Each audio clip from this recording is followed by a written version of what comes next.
항상 감사하라. 그렇죠? 오늘 항상 감사하라. 범사에 감사하라. 오늘 이 데살로니가 전서 말씀으로 우리가 추수감사절을 맞아서 감사의 의미에 대해서, 물론 여러분들과 또 저도 그렇지만은 우리가 감사에 대해서는 너무도 잘 알고 있지만, 또 다시 한번 우리 하나님 말씀을 통해서 우리의 마음을 또 한번 다잡고 또 더 감사하는 삶을 살 수 있도록 하는 것은 중요할 것 같아요. 그래서 오늘 감사의 의미에 대해서 데살로니가 전서 5장 18절 말씀을 통하여서 우리가 한번 살펴볼 텐데요. 이 데살로니가 전서는 데살로니가 교회에게 바울이 쓴 편지입니다. 즉 성령께서 바울을 통해서 데살로니가 교회에게 쓴, 성경에 기록되기는 첫 번째 편지 전서인데요. 이 데살로니가 전서는 데살로니가 교회 교인들이 바울에게 물은 세 가지 질문에 답하는 형식으로 이제 이 데살로니가 전서가 기록이 되어 있는 거예요. 그러니까 먼저 질문이 있었겠죠.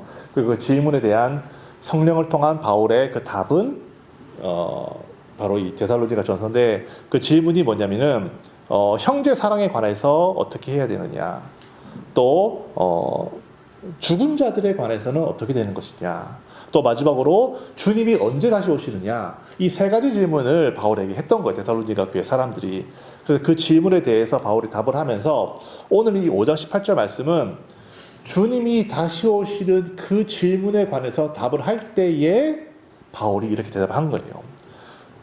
때에 관해서는 너희가 자세히 알 바가 아니지만은 하나님을 향한 너희들의 뜻은 항상 기뻐하고 쉬지 말고 기도하고 범사에, 그러니까 5장 16절, 17절, 18절에 주님께서 언제 다시 오실지 그것은 뭐 아들도 모르고 천사도 모르고 아무도 모른다. 성하나님 예수님께서 그렇게 말씀하셨고, 때에 관해서, 시기에 관해서 너희가 깊이 그렇게 언제 오시는지 그렇게 깊이 관심을 가지는 것은 하나님의 뜻이 아니고, 언제 오실지는 모르겠지만 언제 오시는 그날까지 너희 자신을 16절에 항상 기뻐하고 쉬지 말고 기도하고 18절에 범사에 감사해서 이것이 그리스도 예수 안에서 너희를 향하신 하나님의 뜻이다.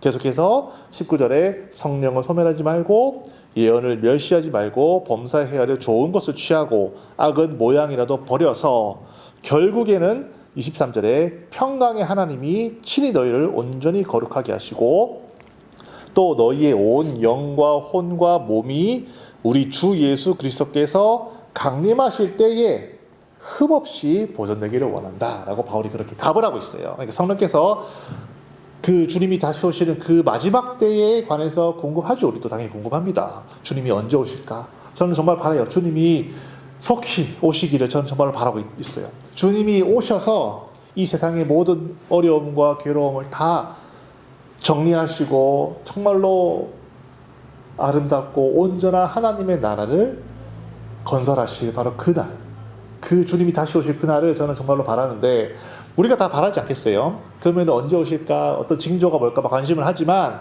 오히려 성경이 우리에게 권하는 것은 그래, 마지막 때가 온다, 주님이 다시 오신다. 그러나 마지막 때에 정말 주님이 다시 오시기 전까지 너희는 흠없고 온전히 거룩하게 보존되기를 원하는 것이 바로 하나님의 원하심이라는 것이죠. 그렇게 하나님이 원하시기 때문에 우리는 쉬지 말고 기뻐해야 되는 것이고 항상 기도해야 되는 것이며, 오늘 우리가 집중적으로 볼 범사에 감사하라고 주님께서는, 하나님께서는 그것이 바로 우리를 향하신 뜻이라고 말씀하시는 거예요. 그러니까 이 감사라고 하는 것은 뭐 감사할 이유가 있어서, 감사할 뭐 항목들이 있어서 기도 응답이 와서 물론 그때도 감사 기도를 드리고 하나님 감사합니다라고 말을 하겠지만, 감사는 내가 선택적으로 이럴 때 감사하고 뭐 저럴 날에 감사하고 감사할 게 없는 날에 감사 안 하고 이런 것이 아니라, 주님께서는 분명히 하나님의 아버지의 뜻은 범사에 감사하라. 특정한 날, 뭐 특정한 때에만 감사하는 것이 아니라 give thanks in all circumstances. 어떠한 상황이라도 하나님께서는 우리가 감사하기를 원하시는, 그렇죠? 감사는 선택이 아니라 하나님의 명령이라는 거예요. 어떤 상황이 오더라도, 어떠한 일을 우리가 겪더라도 우리는 감사할 수 있어야 되는 것이죠. 아까 제가 우리 제프 형제님과 악수를 하다가 그만 실수로 커피를 쏟았는데, 너무 아깝죠. 미안합니다.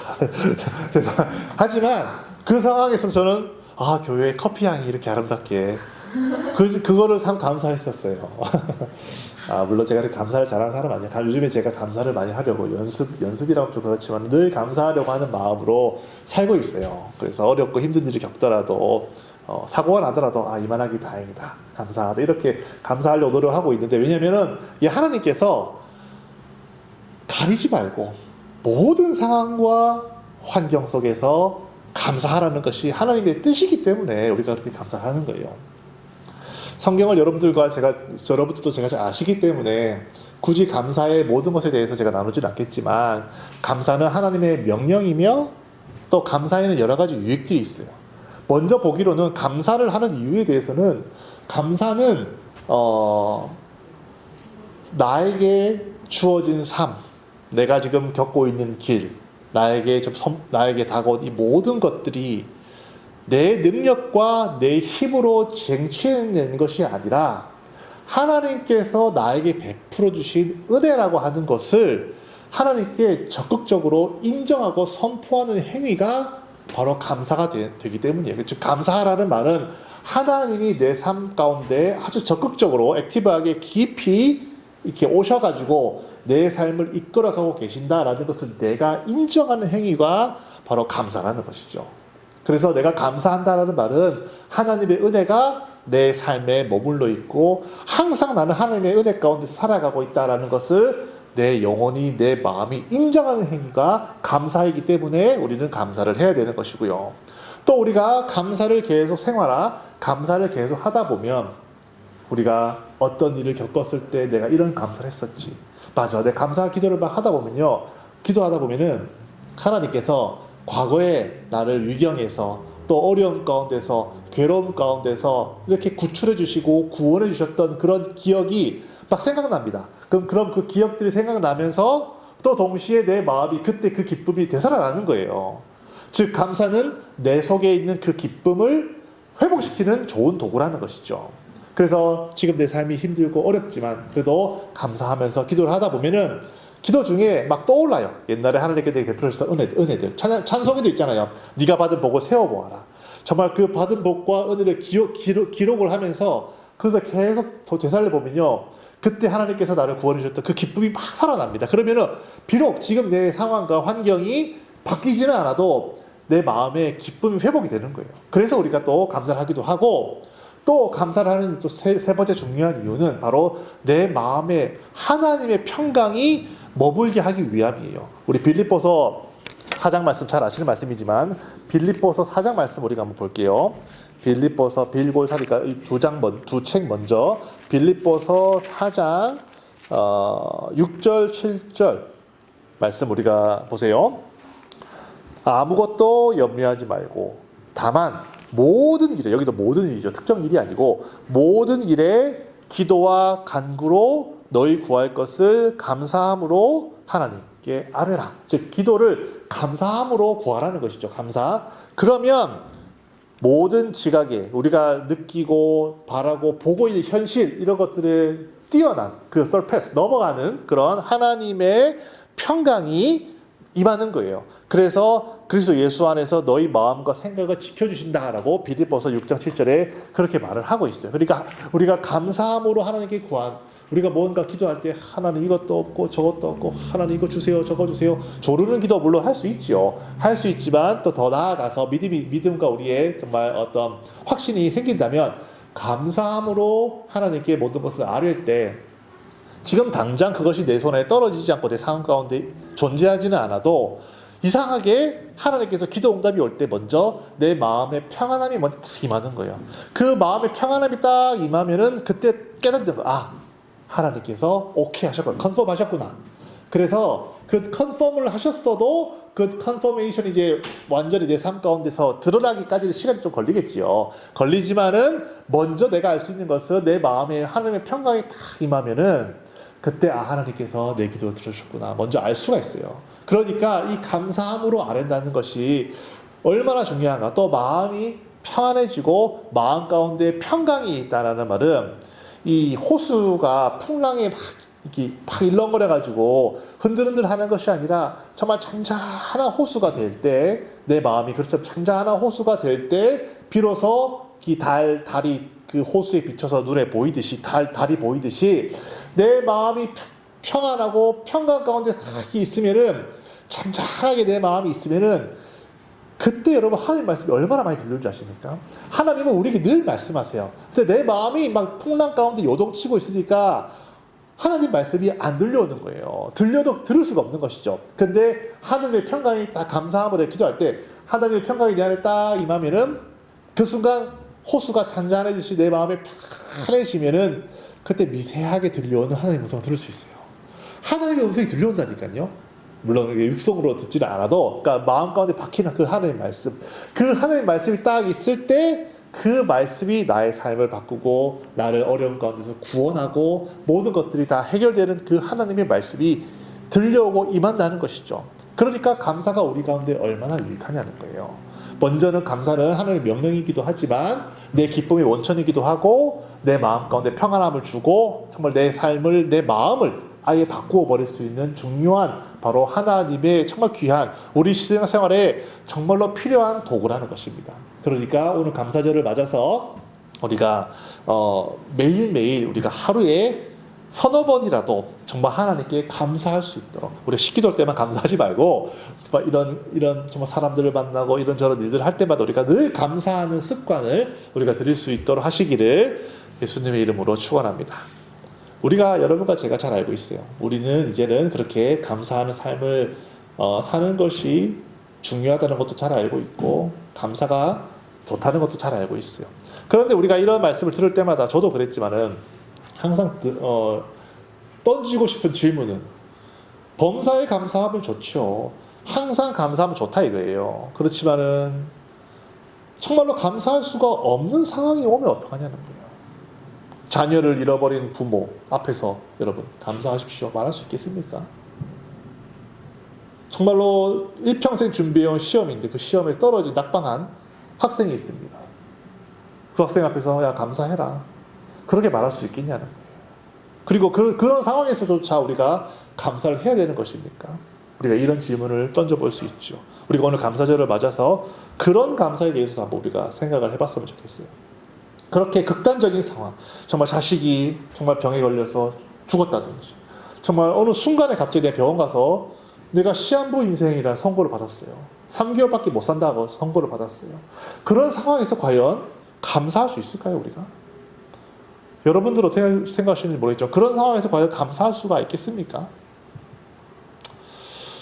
그런 상황에서 저도 하나님께 묻고 기도하고 또 여러 말씀도 들어보고 목사님들과도 대화해보고 하면서 제가 내린 결론, 이거 제 생각일 수도 있겠지만은 성령께서 우리 모두에게 하시는 말씀을 저는 생각이 들어요. 그런 극단적인 상황에서는 때로는 우리가 감사할 수 없습니다. 그리고 사실 감사 안 해도 돼요. 그러니까 명시적으로 감사기도 안 해도 됩니다. 그런 상황에서조차 하나님은 우리가, 만약에 그런 상황에서도 우리가 감사를 해야 된다면 그것은 억지 감사가 될 수 있고 위선적인 감사가 될 수 있다는 거예요. 왜냐하면 내 마음 자체가 감사하지가 않은데 어떻게 그런 극단적이고 어렵고 힘든 상황에서조차 내가 억지로 물론 믿음이 되고 또 내 정말 담대함이 있고 확실히 있어서 내 마음 가운데 그래도 감사가 있어서 감사를 한다면 그건 너무나도 좋겠지요. 하지만 감사할 수가 없는데, 내 믿음이 안 되고 내 정말 상황이 안 되고 아무 내 감정이 그걸 용납할 수가 없는데 억지로 위선적으로 감사한다? 그 감사는 감사가 아닌 것입니다. 그러니까 그렇게까지 감사할 필요가 없어요. 왜? 하나님은 우리 마음을 다 아신다는 거예요. 우리 가만 생각해 보세요. 예수님께서 십자가에 달리셨을 때, 그 고통 가운데 계실 때 주님 감사기도 하셨어요? 주님 감사기도 안 하셨어요. 명시적으로 감사한다는 말을 안 하셨다는 거예요. 오히려 내가 목마르다 그렇게 말씀하시고, 십자가에서 십자가상에서 7 말씀 있잖아요. 엘리 엘리 라마 사박다니, 하나님 하나님 어찌하여 나를 버리셨나이까, 그렇게 기도하셨어요. 물론 이 기도는 내가 목마르다 어찌하여 나를 버리셨나이까, 이 기도는 하나님의 말씀을 성취하기 위한 말씀이시지만, 그럼에도 불구하고 성자 하나님이 십자가에 달려 죽으시면서 괴로움과 고통을 그대로 드러내신 거예요. 그뿐만이 아닙니다. 그 전날에 겟세마네에서도 주님께서 땀방울이 핏방울 될 때까지 간절히 기도하시면서 감사하셨습니까? 주님 십자가 주셔서 감사합니다. 아니요. 감사 안 하셨어요. 명시적으로. 주여, 아버지여, 할 수 있거든. 이 자리 내게서 지나가게 하옵소서. 그렇게 기도하셨어요. 여러분, 깨닫기를 바랍니다. 주님께서 감사하셨던 것은 그 겟세마네 가시기 전에 만찬, 떡을 떼고 잔을 마실 때 그 떡을 아버지 하나님께 감사드리고 그 잔을 감사드리면서 함께 먹고 마실 때 감사하셨어요. 여러분, 감사할 수 있을 때 감사하는 것도 중요합니다. 정말로 내가 고통 가운데, 정말 죽을 것 같은 고통 가운데 있어요. 십자가 달릴 것 같은, 정말 옆구리에 피를 정말 철철 내는 것 같은 그런 고통 가운데 내가 있다. 그때 감사, 물론 할 수 있으면 너무 좋겠지만 할 수 없다고 해서 그것을 가지고 하나님이 우리를 책망하시고 혼내시는 분이 아닙니다. 그때는 정말 예수님처럼 내 감정, 내 괴로움, 내 고통을 그대로 하나님 앞에 쏟아내는 것이 억지로 감사하는 것보다 훨씬 중요합니다. 하나님은 정직하신 하나님이시고 진실된 하나님이세요. 그리고 하나님은 우리의 모든 마음을 아시기 때문에 억지로나 무슨 위선적으로 감사 말 몇 마디 하는 것보다 진실된 마음으로 하나님께 저 영혼 나 너무 싫습니다. 내가 이 상황이 너무 괴롭습니다. 하나님 나 너무 고통 가운데 있어. 나 너무 괴로워요. 살려주세요. 그렇게 기도하는 것을 하나님은 더 기뻐하십니다. 그 진실된 사람의 그 진실된 마음을 받고 하나님은 그 진실된 마음으로 이제 일하시기 시작하시는 거예요. 잘 아시겠지만 여러분, 한나의 기도를 생각해 보세요. 아이가 없어가지고 괴로워하는데 그 옆에 있는 분인나라고 하는 이 집사님은 또 한나를 계속 괴롭히면서 막 너는 자식도 없지 난 자식이 있다 해서 막 괴롭혔어요. 그러면 그때 그 한나가 하나님 분인나 지켜주셔서 감사합니다. 그렇게 기도했을까요? 우리 사무엘상 제가 읽어드릴게요. 사무엘상 1장. 한나는 사무엘 선지자의 엄마입니다. 혹시라도 또 사무엘상 1장 10절 1장 10절에 한나가 마음이 괴로워서 여호와께 기도하고 통곡하며 라고 기록이 되어 있어요. 여기 감사했다는 말이 없습니다, 여러분. 기도하고 통곡했다는 거예요. 통곡하며 자기 마음을 쏟아냈다는 것이죠. 이 진실된 마음을 하나님 받으시고 사모해 주셨어요. 그러니까 하나님은 이 진실된 마음에 이 진실된 기도를 받으시고 그때로부터 상황을 역전시키셔서 결국에는 한나가 자식을 낳고 감사하게 되실 것, 바로 그것을 시작하셨다는 거예요. 즉 진실된 기도는 하나님의 마음을 움직이며 그 진실된 기도가 결국에는 상황을 바꾸어서 내가 진실로 감사하고 하나님께 찬양할 수 있는 상황으로 바뀌게 되는 가장 첫 출발점입니다. 그러니까 우리 인간의 입장에서는 통곡하고 감정을 쏟아놓고 때로는 미움을 쏟아내고 하나님 앞에서 불평불만을 쏟아내는 이런 마음, 이런 기도, 전혀 감사해 보이지 않는 기도라 할지라도 하나님은요, 통시적인 하나님, 그러니까 전 시간에 걸쳐 존재하신 하나님이세요. 하나님은 우리는 지금 시간 가운데 존재하는, 우리는 시간, 이 타임 프레임 중간에 존재하는 인간이지만 하나님은 모든 시간에도 존재하시는 분이시기 때문에 우리가 지금 내가 보기에는 별로 감사의 모양이 아니라 감사할 것 같은 그런 기도가 아니라 하더라도 하나님이 보시기에는 결국에는 이 진실된 기도가 감사의 열매로 바뀌어서 감사하게 될 것을 보기 때문에 하나님 입장에서는 모든 것이 다 감사의 기도, 즉 나의 이 진실된 기도는 결국에는 감사 기도의 첫 번째 단추가 된다는 거예요. 그러니까 하나님 입장에서는 모든 것이 다 감사 기도로 보실 수가 있는 거예요. 그러니까 여러분, 억지로나 무슨 위선적으로 감사할 필요 없어요. 하나님 앞에 진실되게 나아가자는 거예요. 정직한 영으로 나아가자는 거예요. 괴로우면 괴롭다고 얘기하시고, 괴롭다고 어디 술집 가서 술 마시고 이게 아니잖아요. 우리는 괴로우면 그 괴로움을 그대로 하나님, 고통이 있다면 고통을 그대로 하나님, 진실된 마음을 진실된 마음 그대로 진실된 하나님께 드릴 때 그 진실되고 성실한 하나님께서 그때로부터 역사하셔서 나의 모든 상황관계가 진실로 내 마음속에서 감사와 찬양이 나올 수 있는 것으로 바꾸어 주시 바로 그 하나님. 우리 그 하나님을 바라보고 진실된 마음으로 나아갑시다. 정말로 진실된 마음으로 고통과 괴로움을 통곡하며 기도하는, 그래서 진실된 마음을 보시고 하나님이 여러분과 저의 삶 가운데 정말로 상황을 역전시키시고 상황을 만들어 가시고 일하시는 하나님을 경험하기를 예수님의 이름으로 축원합니다. 그래서 여러분 우리 시간 다시 기도합시다. 비록 내가 지금 당장은 감사라는 단어를 써서 감사 기도를 못할지라도 하나님 우리 마음을 아세요. 그리고 우리 믿읍시다. 하나님께 대한 믿음. 어떤 믿음? 내 상황과 어려움 이거 하나님 다 알고 계시고 그것을 언젠가는 역전으로 바꾸셔서 감사의 열매로 나를 기쁘게 채우실 선하신 하나님, 인자하신 하나님 우리가 믿습니다. 그렇기 때문에 하나님 내 삶 가운데 일하시고 역사하여 주시옵소서. 이 시간 다 같이 그것을 위해서 자기 영혼을 위해서 시간 기도하시겠습니다.